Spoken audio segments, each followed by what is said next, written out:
ये आपके छोटे भतीजे बटुकनाथ हैं क्या? नहीं नहीं, बटुक नहीं है।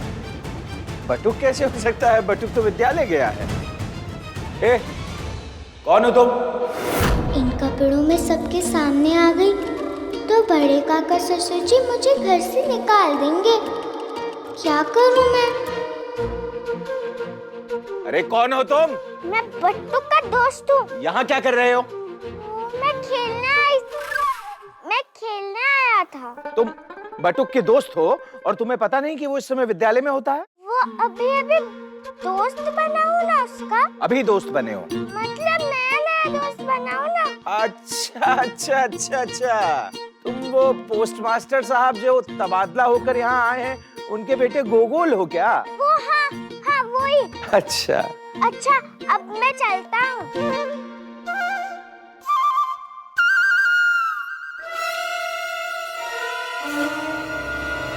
रुको, हम सब प्रसाद ग्रहण कर रहे हैं और बच्चे तो वैसे भी भगवान का रूप होते हैं। अगर कोई बच्चा बिना प्रसाद ग्रहण किए जाए तो ये क्या शुभ होगा जजमान जी? नहीं नहीं, बिल्कुल नहीं। तो बच्चे आओ बैठ जाओ, हमारे साथ प्रसाद ग्रहण करो।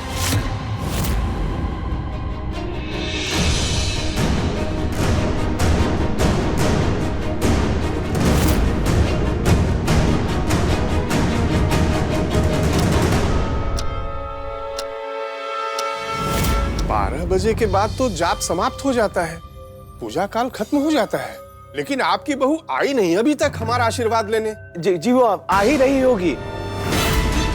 हमें तो लगता है कि वो हम ब्राह्मणों के जाने का इंतजार कर रही है, इसीलिए तो हम ब्राह्मणों से लगता है वो मिलना ही नहीं चाहती। अरे नहीं नहीं नहीं महाराज, कैसी बात कर रहे हैं ये? यारी, ये क्या रहा है खड़ा हुआ? जब ला के ला बहू को। बहू को गोगल बनाकर यहाँ बैठा दिया है तो घर की बहू आएगी कैसे सामने काका ससुर जी? एक ही बॉन्ड देता है बेचारी, कैसे धारे दो रूप। महाराज, आप भोजन ग्रहण करें। त्रिलोचन जी, कोई परेशानी है क्या? परेशानी? जी नहीं, क्यों? क्योंकि आप तो ये भी भूल गए कि हमारे प्रसाद ग्रहण करने से पहले किसी शुद्ध और कुलीन स्त्री द्वारा शंख फूंकने की प्रक्रिया की जाती है, पर आपकी बहू तो आशीर्वाद तक लेने नहीं आई, तो फिर भला शंख कैसे फूकेगी? और आप जानते हैं कि अगर शंख नहीं फूका गया तो हम ये प्रसाद ग्रहण नहीं कर सकते। हे दुर्गा माँ, मेरे कारण कोई ब्राह्मण भूखा ना रहे, शंख न फूकने का पाप ना लगे मुझे दुर्गा माँ।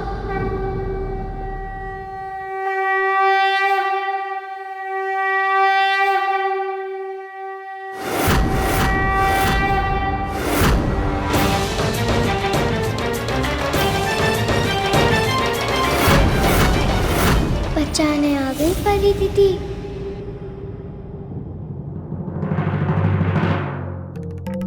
मुझे सेवा का मौका दीजिए महापंडित जी। ये अनिरुद्ध की पत्नी आपकी बहू? नहीं नहीं नहीं, अरे ये हमारे पड़ोसी भौमिक बाबू हैं, उनकी बेटी सौदामिनी है, अनिरुद्ध की पत्नी नहीं है, पर अच्छे कुलीन घर की है, शंख फूंक सकती है। महाराज, अब आप कृपा करके प्रसाद ग्रहण कीजिए।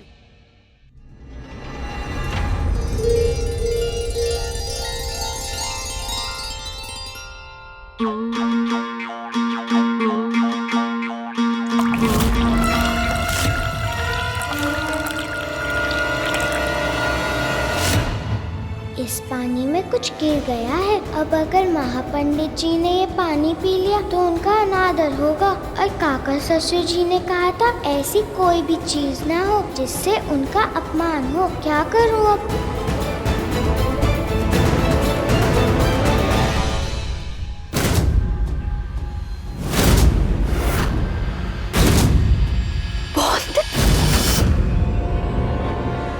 कुछ गिरा है पंडित जी के पानी में, जल्दी से पानी बदल दो उनका, वरना अनादर होगा उनका।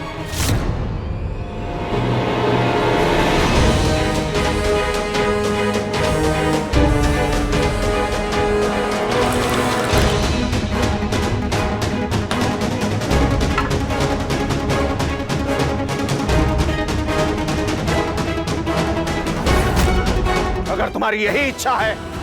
दिखा दो दुनिया को कि चाहे तुम्हारा दिल हो या फिर ये घर, हमारा कोई स्थान नहीं है, कोई सम्मान नहीं है, तो हम जाते हैं।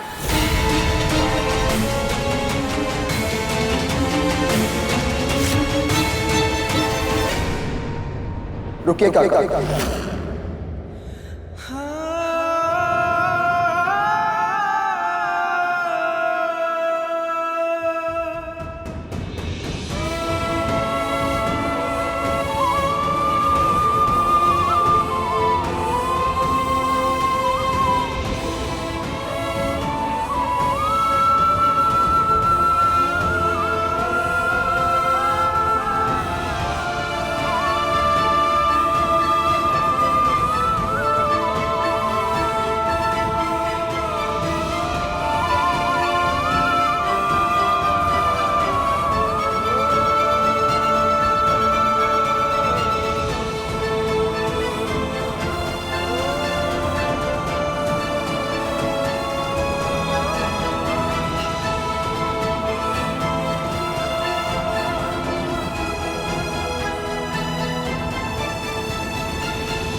माफ कर दीजिए मुझे।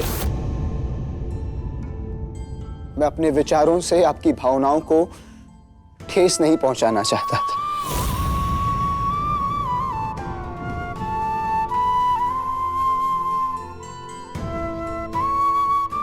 मेरे दिल में मेरे काका के लिए बहुत सम्मान और बहुत प्यार है। मैं नहीं चाहता कि मेरे विचारों का दंड मेरे काका भुगतें।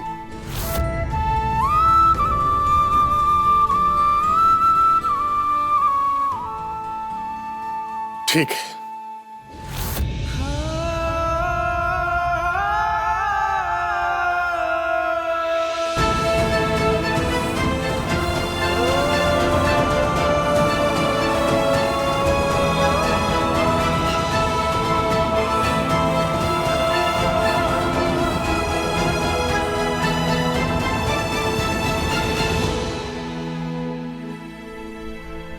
सही कहा आपने महापंडित जी।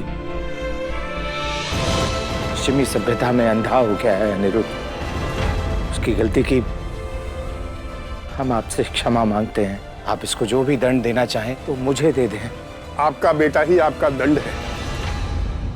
लेकिन एक बात बताइए कि ऐसा बेटा और ऐसी बहू होते हुए इस घर में एकादशी की महापूजा क्या पूरे विधि विधान के साथ संपन्न हो पाएगी, या इस वर्ष भी हम किसी और को दे दें ये सम्मान? नहीं महाराज, महाराज ऐसा ना कहें। अगर ये सम्मान छीन लेंगे तो क्या मान रह जाएगा राव चौधरियों का। मैं वादा करता हूँ, मैं पूरे विधि विधान के साथ करूंगा ये आयोजन। शिकायत का मौका नहीं मिलने दूंगा आपको। कोई कमी नहीं होगी आपके मान सम्मान में महाराज। ठीक है, आपके शब्दों का मान रख लेते हैं इस बार, वरना ब्राह्मणों का श्राप 7 पीढ़ी तक जाता है। बड़े बड़े राजा महाराजा तो इस श्राप से बच नहीं पाए, तो आप तो सिर्फ जमींदार हैं, भूलिएगा नहीं। हम चलते हैं।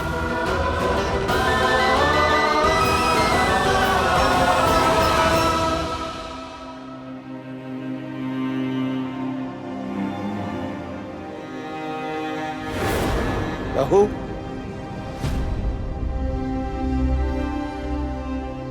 तुम ठीक तो हो?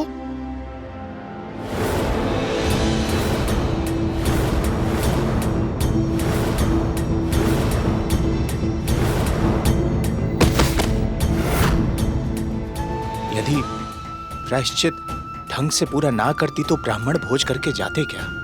अरे ब्राह्मणों के श्राप से पूरा घर चल नहीं गया होता हमारा। पर याद रहे, ये प्रायश्चित व्यर्थ ना जाए, बेकार ना जाए। इसीलिए जिस तरह तुमने ये तावीज की बात अनिरुद्ध को नहीं बताई थी ना, ये दंड के बारे में भी जिक्र मत करना। इस बार माफ कर दिया है, पर हर गलती माफ होगी क्या? अरे मतलब अनिरुद्ध ने कहा कि तुम वो ये कपड़े पहन लो और तुमने पहन लिए। और वो अचूक हल है तंत्र विद्या। अब तंत्र विद्या के सहारे ही इस समस्या का हल हो सकता है। बुलाओ काल कपाल बाबा को। डॉक्टर की मदद लेनी होगी मिनी। वंदिता को डॉक्टर को दिखाता हूँ, उनके पास जरूर इलाज होगा।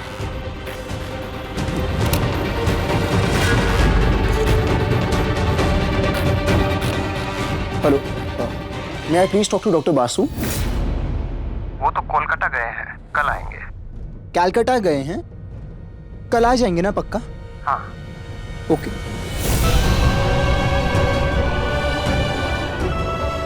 दादा ये बात समझने की कोशिश कीजिए। बाबा, काका, क्या हुआ तुम्हें? सब ठीक तो है? मैं तो ठीक हूँ, पर अनिरुद्ध दादा ठीक नहीं है। ये तो हमें भी पता है। अभी ठीक होती तो ये सब तमाशा थोड़ी ना करता जो कर रहा है। नहीं बाबा, अनिरुद्ध दादा की तबीयत सचमुच ठीक नहीं है। मैंने तो उन्हें डॉक्टर बासु से बात करते हुए सुना था। क्या? डॉक्टर? हमारे बच्चे अनिरुद्ध का सिर दर्द करवा के रख दिया है बहू ने। तबीयत तो बिगड़नी ही थी। अरे मुझे तो डर है हम सबको भी अस्पताल में ना भर्ती होना पड़े। बिहारी, चंदन का शरबत लेके आओ अनिरुद्ध के लिए।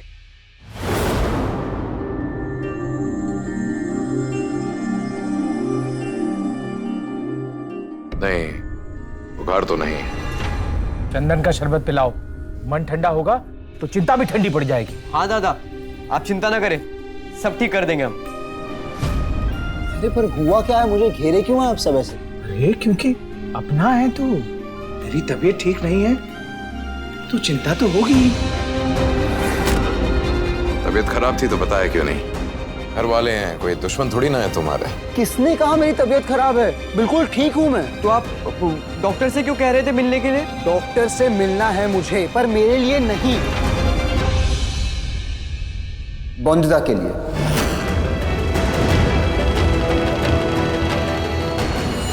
क्योंकि मुझे लगता है कि डॉक्टर की दवा से ही वंदिता की बिस्तर गीला करने वाली आदत ठीक हो सकती है।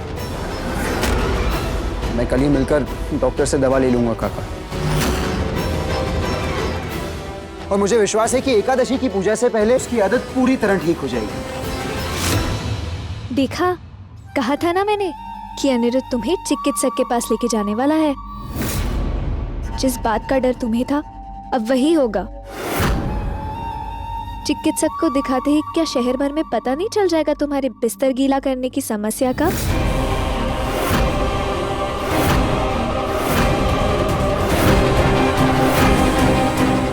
कितना हंसेंगे सब, तरह तरह की बातें बनाएंगे। सोचो वंदिता, मैं इतनी बड़ी होकर आज तक डर के मारे कभी चिकित्सक के पास नहीं गई, तो सोचो तुम्हारा क्या हाल करेगा वो डॉक्टर।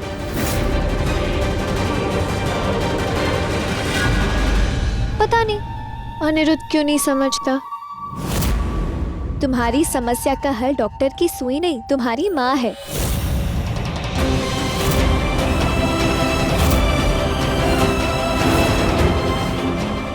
जाने दीजिए मुझे अपनी माँ के पास पति बाबू। खबरदार, जो दोबारा बोला माँ के पास जाना है अपने। मुझसे बुरा कोई नहीं होगा। नहीं नहीं परी दीदी, कुछ कीजिए। पूरे तुलसीपुर के सामने शर्मिंदा नहीं होना है मुझे। माँ को पता चला तो बहुत दुख होगा उसे, खूब रोएगी वो। मामी भी खूब सुनाएगी उसे। अभी तो मैं भी नहीं हूँ वहाँ आंसू पोंछने के लिए।